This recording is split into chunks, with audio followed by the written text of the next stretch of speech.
Game 1. Today I'm going to commentate over 2 of the 8 games of the recent Super Rowers tournament. Of course, the game mode Grid Wars, which you may have played and maybe you haven't, but maybe you've already seen the trailer of Super Rowers anyways, or you even participated in it yourself.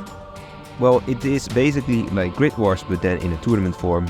And I kind of came up with it before Grid Wars was a thing.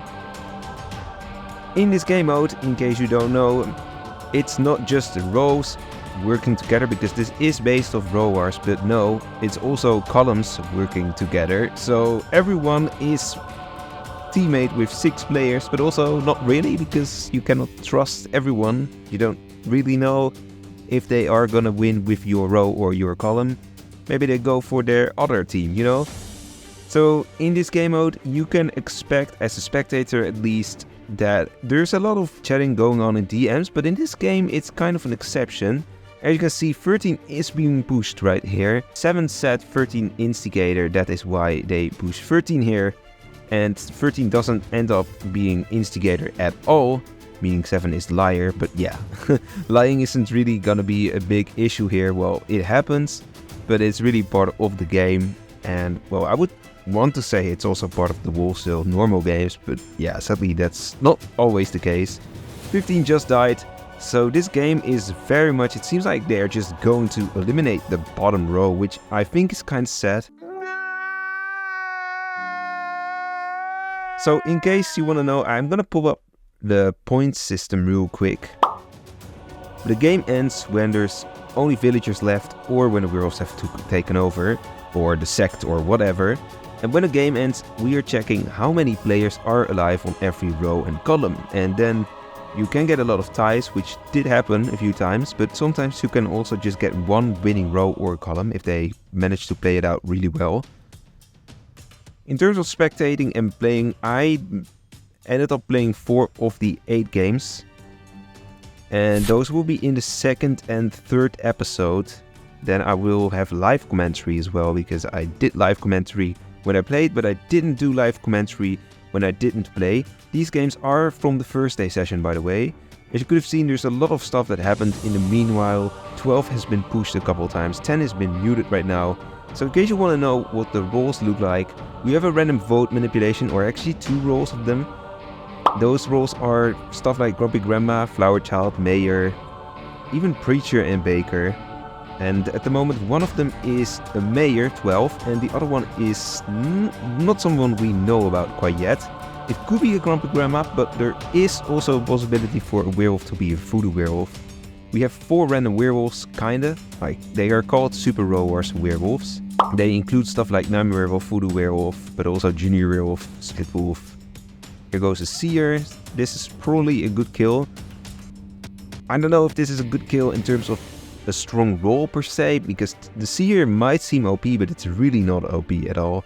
Like, I would say only the Bodyguard is weaker than the Seer. The Mayor just went down as well, by the way, so now there is still 4 werewolves alive, and also 2 random chaos rolls. Those rolls are important in this game. Those rolls include Cupid, Instigator, Sect Leader and Grave Robber, a combination of those, 2 of them we have. And yeah, if there's a Sect Leader, that has to be killed, or it has to be the last one to survive before the game ends. If there's an Instigator, the same story. Cupid not per se, and also neither is the Grave Robber. I don't remember Grave Robber having such an important impact in this tournament at all. Grave Robber was definitely the least extreme variation of this random chaos roll. Also, the Jelly Wolf has just saved a player. So at the moment, the power definitely looks to be with the 2nd row. There goes the Instigator.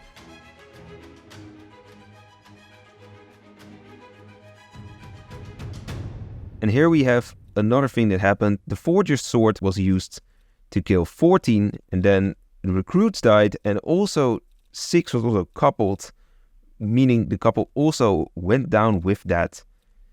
And thus we have a werewolf win, but that means in this case that we have a 4-way tie between the 1st column, the 2nd row, the 3rd row and the 4th column.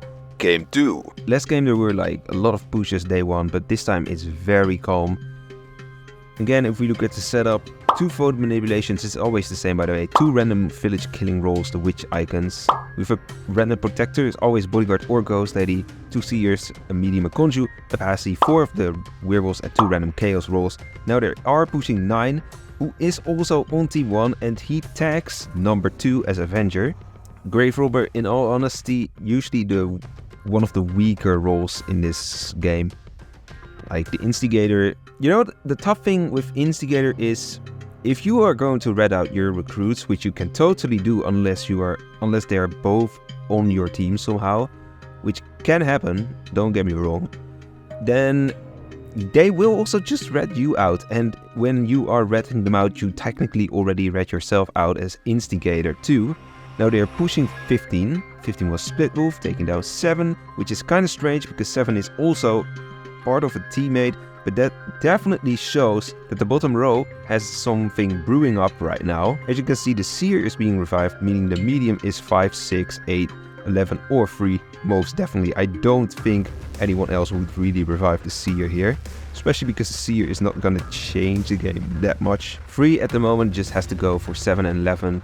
In all honesty, if I were 7 and 11, I would definitely not get rid of 3 at the point. But 7 is now getting the votes. Also from 8. Meaning, and from 6, that means that those players all have strong alliances with their column and not so much with their row, which is strange because if you look at it, there were like 4 players on that same row.